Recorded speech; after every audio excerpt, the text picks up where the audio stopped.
After accident, millionaire pretended to be unconscious.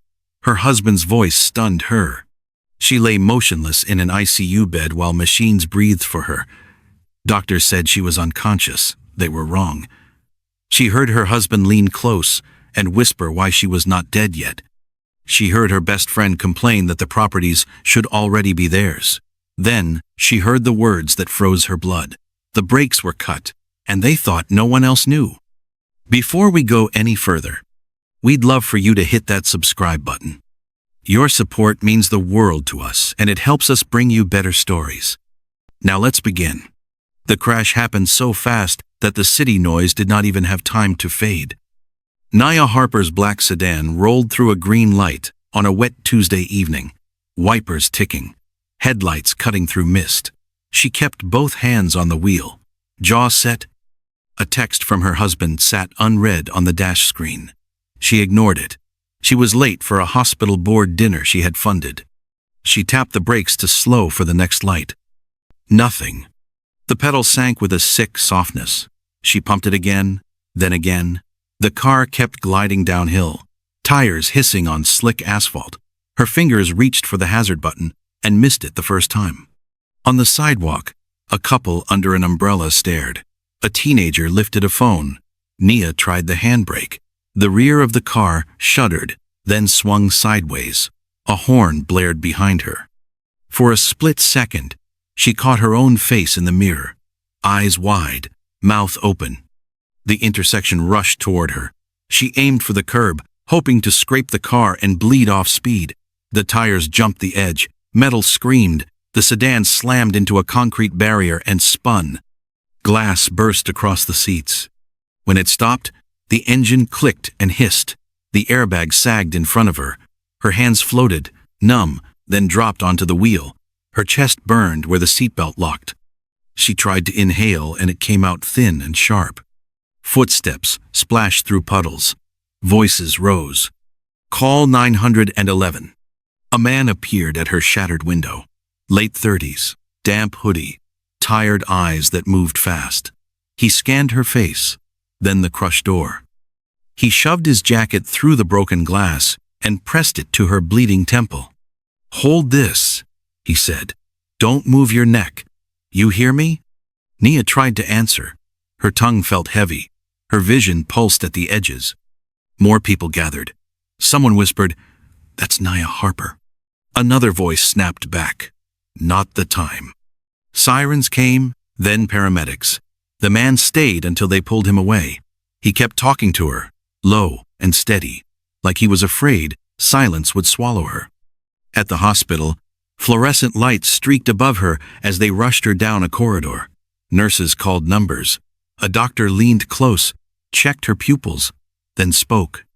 Unresponsive. Possible severe head injury. Prepare ICU.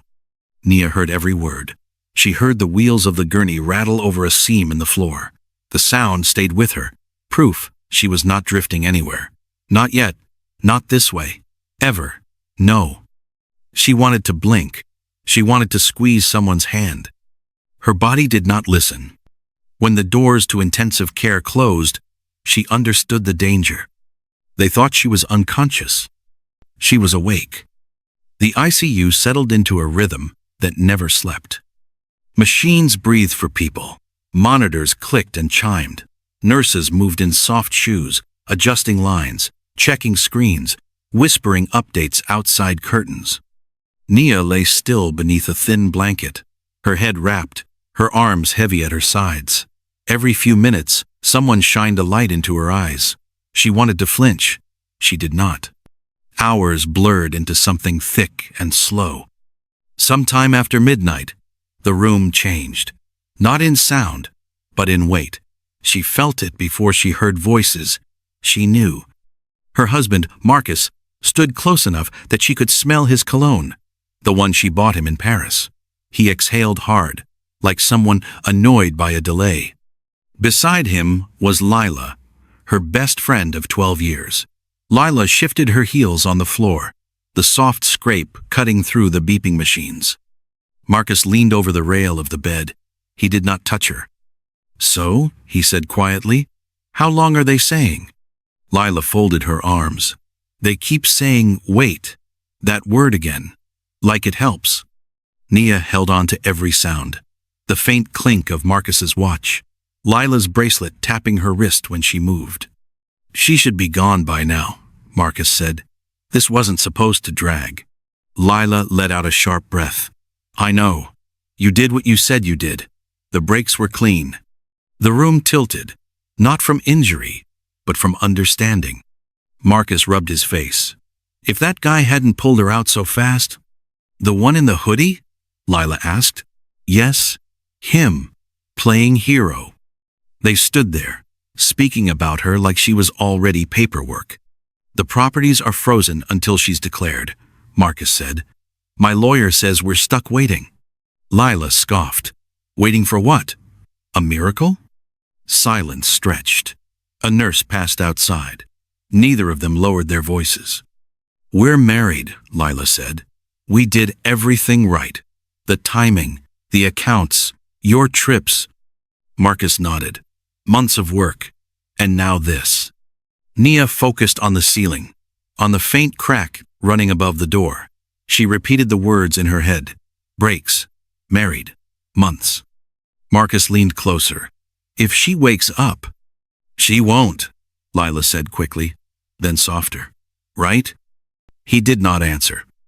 They left soon after, frustration trailing behind them like a bad smell. The room felt colder when they were gone. Later, the man from the crash came back. He stood awkwardly near the door, hands shoved into his pockets. His jacket was gone. He looked smaller without it.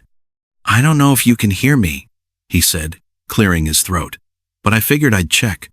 He pulled a chair close and sat. He talked about traffic, about his son missing school because his shoes were soaked, about how crazy the rain had been that night. No agenda, no whispers. When he left, he tucked the blanket around her shoulder without thinking. Nia lay there, silent, mind sharp and burning. She did not sleep. She waited. Morning came without light. The ICU had no windows close enough for her to measure time. She counted it instead by routines. Nurses swapped shifts. A doctor murmured notes into a recorder. Someone adjusted her IV and apologized out of habit. Her body stayed locked, but her mind sharpened. She tested herself in tiny ways. She imagined curling her toes. Nothing happened. She pictured lifting her right finger, just enough to prove she could. The command vanished, somewhere between thought and muscle. Panic tried to rise. She crushed it. Panic wasted energy. Marcus returned that afternoon alone. He stood at the foot of the bed this time, arms crossed, studying her face like an object he planned to sell. You always hated hospitals, he said, voice almost bored. Guess that doesn't matter now. He checked his phone, typed, smiled at something she could not see. A nurse walked in, and he straightened instantly. Soft voice, concerned face, perfect performance. When the nurse left, the mask slipped again. Nia learned then that pretending was easy for him. It always had been. That night, when the ward quieted, she made a decision. If she stayed silent, they would keep talking. They would keep making mistakes. 2 days later, she felt it. Not movement, permission. Her jaw loosened slightly. Her tongue no longer felt glued to the floor of her mouth. She stayed still anyway. When the doctor said coma patients sometimes improved slowly, she let the words pass through her like fog. The man from the crash returned every evening. His name was Eli. He told her once, unsure why he was explaining it. He brought a paperback and read a few pages out loud, stumbling over names. He told her his son, Noah, liked dinosaurs and hated math. He complained about rent going up again. One night, when the nurse stepped out, Eli leaned closer and spoke low. You don't feel gone, he said. I don't know how else to say it. Her heart hammered so hard, she worried it would show on the monitor. That same night, she took her risk. The nurse propped her slightly to prevent stiffness. As the nurse turned away, Nia let her eyelid flutter. Just once. Small. Controlled. The nurse froze. "Did you see that?" she asked the aide. Nia stilled herself completely. They ran tests, nothing conclusive. Marcus was told there were reflexes. Maybe improvement, maybe not. He panicked badly. She heard it in the hallway. His voice sharp, urgent. Lila whispering back. Their words rushed, careless. "We need to speed this up," Lila said. Marcus hissed, "Careful." That was when Nia knew waiting longer was dangerous. The next morning, during visiting hours, Eli sat beside her as usual. He held his phone loosely, scrolling. Nia gathered everything she had left and moved her finger. It brushed his sleeve. Eli stiffened, looked down, looked at her hand. She moved it again, clear this time. His breath caught. He did not shout. He did not run. "You're awake," he whispered. Her lips parted. Sound scraped out. "Help me." Eli nodded once. No questions. He slipped his phone into her palm and turned away, pretending to adjust the chair. On the screen was a secure message app. He had used it for work before. Freelance security installs. Encrypted. Private. With effort that felt like lifting stone, she typed one name. A private investigator she had hired years ago. Then 2 words. Alive. Listening. Eli deleted the message trail and slid the phone away just as a nurse walked in. Nia closed her eyes. The waiting changed after that. Now it had direction. The shift was subtle, but it changed everything. Within days, quiet movements started around her room, not the routine checks she had memorized, but pauses, glances that lingered too long. A nurse who asked Eli to step outside and spoke to him in a low voice. A doctor who reviewed her chart twice before leaving. The investigator moved carefully. Nia never saw him. She only heard the effects. Marcus stopped visiting alone. Lila stayed closer to him now, fingers digging into his arm when machines beeped too loudly. Their conversations shortened, their confidence thinned. One afternoon, Marcus leaned over her again. This time, he touched her hand. His grip was tight. "You need to wake up," he whispered. "You're causing problems." His thumb pressed into her knuckles. Pain flared. She did not react. Lila stood behind him, eyes darting to the door. "Stop," she muttered. "People are watching." They did not notice the small camera fixed above the monitor. They did not notice Eli was no longer alone when he visited. Sometimes another man waited by the vending machines, pretending to read. The investigator worked backward. Marriage records surfaced first. A quiet courthouse filing, months old. A private ceremony. Witnesses paid in cash. Then, travel logs. Marcus's business trips overlapped perfectly with Lila's so-called retreats. Next came finances. Properties transferred into shell companies. Draft wills. Emails recovered from deleted folders. The final piece took longer. A neighbor from the crash site had installed a door camera after a package theft. It faced the street. On the night before the accident, it captured Marcus's car parked behind Nia's sedan. The footage was grainy but clear enough. A man crouched by the rear wheel. A glint of metal. A clean cut. When Marcus found out police had questioned that neighbor, he snapped. He stormed into the hospital the next morning, voice raised, panic bleeding through every word. "It's that man," he shouted to a nurse. "The one who keeps coming here. He stole from her. He's pretending to help." Lila nodded fiercely. "We saw him go through her bag." Security arrived. Then police. Eli stood calmly as officers questioned him. His hands shook once, then steadied. He said nothing more than necessary. He gave them his name, his address, his work history. Marcus watched from the hallway, jaw clenched. He thought this would work. Thought blame was enough. Nia felt the room tightening around her. The moment she had been saving for pressed hard against her chest. A doctor turned to Marcus. "We're going to need you to step back." Nia opened her eyes. Fully, deliberately, she inhaled deep enough to hurt. "I'm here," she said. The room froze. Marcus stumbled back like he had been struck. Lila's hand flew to her mouth. Nia pushed herself upright, every movement slow but certain. She looked at the officers. "He cut my brakes," she said. "I heard him admit it. I recorded everything." The investigator stepped forward then. Footage played on a tablet. Voices filled the hall. Marcus's voice, Lila's laugh. The lies collapsed in seconds. Handcuffs clicked. Nia leaned back against the pillows, exhausted but steady. She had waited long enough. Marcus and Lila were escorted out through a side corridor, heads down, wrists locked. Hospital staff whispered openly now. Phones came out. A nurse shook her head and muttered that she always felt something was off about him. Another said money made people careless.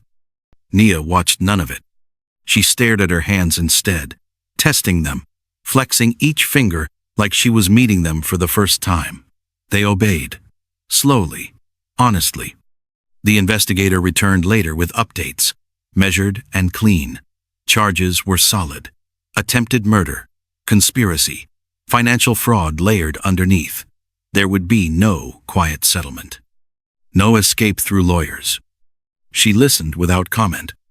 Eli came in that evening, unsure if he was still allowed.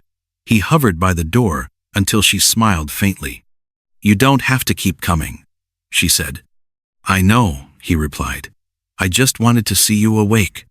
They talked plainly. About Noah. About how close eviction had been. About how he almost did not stop that night because he was tired and late. She told him he made the right choice. Weeks later, after she left the hospital, Nia moved with the same control she had used in silence. She closed accounts, rewrote documents, cut names out without hesitation. No speeches. No explanations. She bought Eli a modest home near Noah's school. She funded his security startup with clear terms and no favors owed. He protested once. She shut it down. "This isn't charity," she said. "You showed up when it mattered." He accepted it then. At night, alone in her house, Nia sometimes replayed the ICU sounds in her head. The whispers, the impatience, the truth revealed when they thought she was gone. She did not miss her husband. She did not mourn the friendship. What stayed with her was clarity. She had learned who waited for her to die, and who stayed while she fought to live. If this story made you rethink trust and loyalty, stay with us. Subscribe for more real moments where silence reveals the truth, patience wins, and justice arrives when it's least expected.